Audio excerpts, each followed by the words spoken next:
Hello, आप सभी को आज के इस ऑनलाइन क्लास में आप सभी का स्वागत है। आइए आज हम इस ऑनलाइन क्लास में कक्षा 9वीं का जो अध्याय 10 था, इस अध्याय 10 में जो रासायनिक अभिक्रियाएं एवं समीकरण था उसका अंतिम पार्ट जो है आज अपन इस पार्ट को कंप्लीट करेंगे, खत्म करेंगे।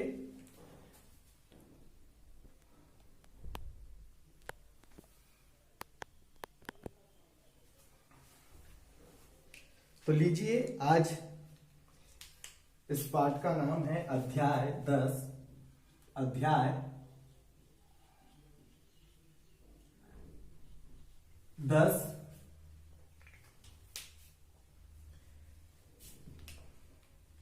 रासायनिक अभिक्रियाएं। रासायनिक अभिक्रियाएं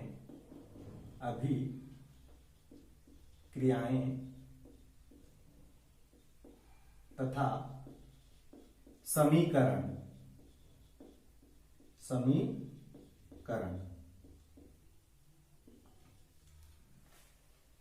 इसमें हमने इससे पहले की क्लासेस में कुछ बातों को जो है भली भांति हम लोगों ने सीख लिया था, जिसमें था रासायनिक अभिक्रिया,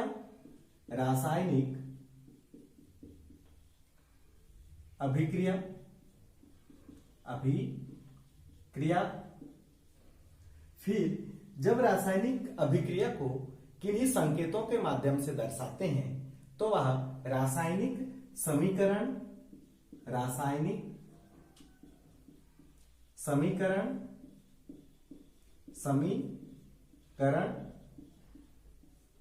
फिर इसके बाद हम लोगों ने देखा था संतुलित रासायनिक समीकरण,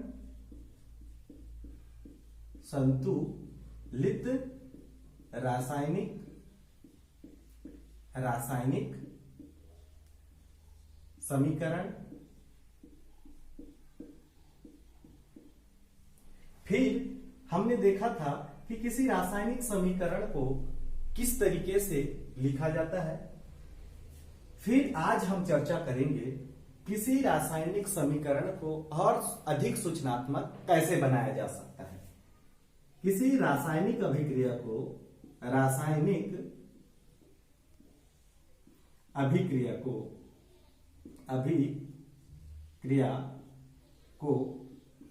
अधिक सूचनात्मक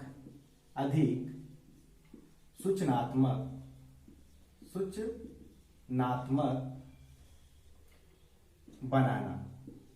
हम किसी रासायनिक अभिक्रिया को अधिक सूचनात्मक कैसे बना सकते हैं। तो हम लोगों ने रासायनिक अभिक्रियाएं देख लिया। चलो यहां पर बाकी चीज को भी लिख देता हूं। जैसे रासायनिक अभिक्रिया, कोई हमारे पास एक अभिक्रिया है, जैसे हाइड्रोजन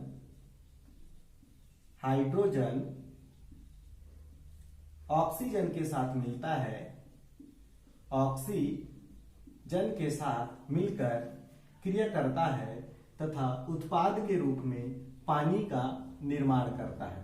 यह एक रासायनिक अभिक्रिया है। ओके, अब इस रासायनिक अभिक्रिया को हम इनके संकेतों के रूप में दर्शाते हैं। तो हाइड्रोजन का संकेत होता है H2, ऑक्सीजन का संकेत होता है O2 और पानी का संकेत होता है H2O। यह जो है, जब संकेतों के माध्यम से हम इसे लिखते हैं तब यह रासायनिक समीकरण कहलाता है। अब आता है संतुलित रासायनिक समीकरण। आप देखेंगे कि यहां जो है, इधर हाइड्रोजन 2 है, इधर हाइड्रोजन 2 है, ऑक्सीजन यहां पर 2, जबकि तीर के उस पार जो है ऑक्सीजन 1 है। तो होना क्या है, इस तीर के दोनों ओर, दाएं और बाएं दोनों साइड, इन तत्वों के परमाणुओं की संख्या बराबर होनी चाहिए। तो जब ऐसा बराबर होता है उसी को हम क्या कहते हैं, संतुलित रासायनिक समीकरण कहते हैं। आइए देखते हैं संतुलित रासायनिक समीकरण कैसे होगा। ये H2 है प्लस इसके साथ O2 और इधर H2O। तो हाइड्रोजन तो दोनों ओर बराबर है ऑक्सीजन की संख्या जो है कम ज्यादा है, तो जिधर कम है उधर की संख्या को इसके साथ जो है बराबर करनी है। जैसे यहाँ पे 2 है और इधर 1 है, तो इस 1 को मैं 2 कैसे कर सकता हूं, इसके सामने जो है 2 का गुणा करके, यहाँ पे 2 का गुणा करके। आप यहाँ पे 2 नहीं लिखेंगे, ये गलत है, इधर कुछ भी नहीं करना है, आपको उसके सामने ही उतनी संख्या का गुणा करना है जिसके गुणा करने से वहां दूसरे साइड उपस्थित संख्या के साथ जो है बराबर हो सके। इसे हम कहते हैं संतुलित रासायनिक समीकरण। अब हम चर्चा करेंगे रासायनिक अभिक्रियाओं को अधिक सूचनात्मक कैसे बनाया जा सकता है। तो इसके भी कुछ तरीके हैं, कुछ पद हैं, तो इसमें अब देखते हैं कैसे हम इसको सूचनात्मक बनाएंगे। तो सबसे पहले इनकी भौतिक अवस्थाओं को, रासायनिक अभिक्रिया में भाग लेने वाले तथा जो उत्पाद बनता है, इनकी भौतिक अवस्थाएं कैसे हैं, उन भौतिक अवस्थाओं को दर्शाना। सबसे पहले भौतिक अवस्थाओं अवस्था को दर्शाना। हम क्या करते हैं, पहले भौतिक अवस्था को दर्शाते हैं। ठीक, कैसे? देखिए ये H2, इसी रासायनिक अभिक्रिया की बात करते हैं। हम यहां पे बात करें तो ये H2 प्लस O2, ये दोनों मिलके बनाते हैं H2O। ठीक, ये जो है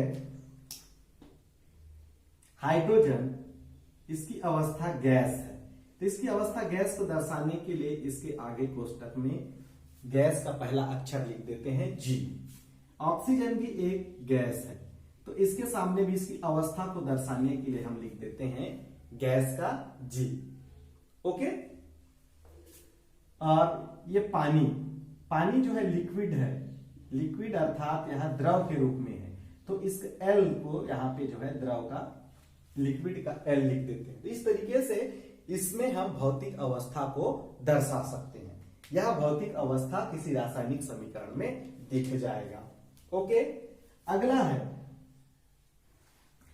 किसी रासायनिक समीकरण में उसके ऊष्मा में परिवर्तन होने पर, ऊष्मा में परिवर्तन होने पर, परिवर्तन होने पर किसी रासायनिक समीकरण में उसके ऊष्मा में परिवर्तन होगा, तो हम उसको कैसे दर्शाएंगे? तो ऊष्मा में परिवर्तन 2 तरीके से होता है। एक होता है ऊष्माक्षेपी। ऊष्माक्षेपी अर्थात किसी रासायनिक अभिक्रिया के कंप्लीट होने के पश्चात उस रासायनिक अभिक्रिया से कुछ ऊर्जा बाहर निकलती है, उसे हम ऊष्माक्षेपी कहते हैं। जैसे अगर हमने पानी को गर्म किया, तो पानी को गर्म करते करते करते करते जब पानी गर्म हो जाता है तो उस पानी से ऊष्मा बाहर निकलती है। ओके, तो ये ऊष्माक्षेपी हो गया। और किसी रासायनिक अभिक्रिया से जब उस रासायनिक अभिक्रिया को संपन्न होने के लिए बाहर से ऊष्मा की आवश्यकता होती है, तो उसे हम ऊष्माशोषी कहते हैं। जब अभिक्रिया से ऊष्मा बाहर निकलती है तो उसे ऊष्माक्षेपी। जब अभिक्रिया को संपन्न होने के लिए और ऊष्मा की आवश्यकता होती है और वो बाहर से ले लेता है, तो ऊष्माशोषी कहते हैं। अब आप जानते हैं कि किसी से कुछ चीज उधारी जब लिया जाता है तो वह आदमी जितना उधारी लेता है उतने माइनस में रहता है। जब किसी को हम देते हैं उधारी, तो फिर हम जितना दिए रहते हैं उतना प्लस में रहते हैं। ओके, तो ऊष्माक्षेपी को धनात्मक और ऊष्माशोषी को ऋणात्मक से दर्शाते हैं, और ऊष्मा को कैपिटल Q से दर्शाते हैं। आइए देखते हैं। एक रासायनिक अभिक्रिया है हमारे पास, कार्बन और ऑक्सीजन आपस में क्रिया करते हैं और कार्बन डाइऑक्साइड का निर्माण करते हैं, जो कि एक ऊष्माक्षेपी अभिक्रिया है। कार्बन प्लस ऑक्सीजन ये आपस में क्रिया करते हैं और कार्बन डाइऑक्साइड बनाते हैं। कार्बन जो होता है यह ठोस रूप में रहता है, ऐसा ठोस रूप में, ठोस। ये किस रूप में है? गैस। अगर आप ऐसा चाहे तो गैस इस तरीके से लिख सकते हैं, ऐसा चाहे तो ऐसा लिख सकते हैं, आपको जो अच्छा लगे वो। कार्बन डाइऑक्साइड भी एक गैस है, तो हम यहाँ पे गैस लिख सकते हैं। अब ये एक ऊष्माक्षेपी अभिक्रिया है। ऊष्माक्षेपी अभिक्रिया है अर्थात यहाँ पे क्या करेंगे, प्लस डाल के क्यू, प्लस क्यू मतलब इतना ऊष्मा जो है बाहर निकलती है। ओके, इतना ऊष्मा कैलोरी में लिखा जाता है, बाहर निकलती है। और ये कैसी अभिक्रिया है, ऊष्माक्षेपी। ऊष्माक्षेपी अर्थात यहां से ऊष्मा बाहर निकलती है, यह ऊष्माक्षेपी अभिक्रिया है। दूसरा उदाहरण देखते हैं। नाइट्रोजन को ऑक्सीजन के साथ क्रिया करवाया जाता है। Nitrogen N2 when react with the O2 and it is giving 2NO। तो नाइट्रोजन जो होता है इसकी अवस्था है ये गैस, ऑक्सीजन जो होता है इसकी अवस्था होती है गैस, और नाइट्रोजन मोनोऑक्साइड जो होता है इसकी अवस्था भी होती है गैस। यह एक ऊष्मा शोषी अभिक्रिया है। इस रासायनिक अभिक्रिया को संपन्न होने के लिए बाहर से ऊष्मा की आवश्यकता होती है। तो यहां पर हम क्या दर्शाएंगे, ऊष्मा को माइनस क्यू से दर्शाएंगे। ऊष्मा को माइनस क्यू से दर्शाना मतलब ये बाहर से ऊष्मा ले रहा है। तो यह रासायनिक अभिक्रिया कैसी रासायनिक अभिक्रिया हो गई, ऊष्मा शोषी। ऊष्मा शोषी रासायनिक अभिक्रिया। ओके, तो इस तरीके से हम किसी रासायनिक समीकरण में ऊष्मा में परिवर्तन को दर्शा सकते हैं। अगला है किसी रासायनिक अभिक्रिया में जो है गैस बनता है, गैस बनने पर दर्शाना। तो हम उसको कैसे दर्शाएंगे, किसी रासायनिक अभिक्रिया में अगर गैस बनता है तो हम उसको कैसे दर्शाएंगे। जैसे कि यही देख लीजिए, कार्बन ऑक्सीजन के साथ क्रिया करता है और कार्बन डाइऑक्साइड बनाता है। ओके, तो ये कार्बन जो है किस अवस्था में है, ठोस अवस्था में। ठोस है तो हम इसको सॉलिड लिख सकते हैं, इसको गैस का जी लिख सकते हैं, इसको गैस का जी लिख सकते हैं। और ये कैसा है, ये गैस है। तो गैस क्या होती है, हल्की होती है, और हल्की होने के कारण ये क्या होती है, उड़ता रहता है। उड़ता रहता है, इसके कारण क्या करते हैं, एक तीर बना देते हैं जिसको ऊपर की ओर निशान दिखाते हैं, अर्थात ये उड़ते हुए ऊपर की ओर चले जाता है। ये गैस को डिनोट करता है। ओके, अब किसी रासायनिक अभिक्रिया को में अगर हमको दर्शाना हो कि अवक्षेप बनता है, अवक्षेप मतलब कोई भारी चीज बन जाता है किसी रासायनिक अभिक्रिया में, अवक्षेप को दर्शाना। जब किसी रासायनिक अभिक्रिया में कोई भारी चीज बन जाता है तो उसे हम अवक्षेप कहते हैं। और जो भारी चीज होता है वो हवा में उड़ेगा कि नीचे जाएगा, नीचे जाएगा। तो इस अवक्षेप को दर्शाने के लिए हम क्या करते हैं, नीचे की ओर एक तीर से इसको जो है प्रदर्शित करते हैं। AgNO3 when react with the NaCl। एक उदाहरण है AgNO3, यह जो होता है यह एक्वस फॉर्म में होता है, उदासीन एक्वस फॉर्म में होता है।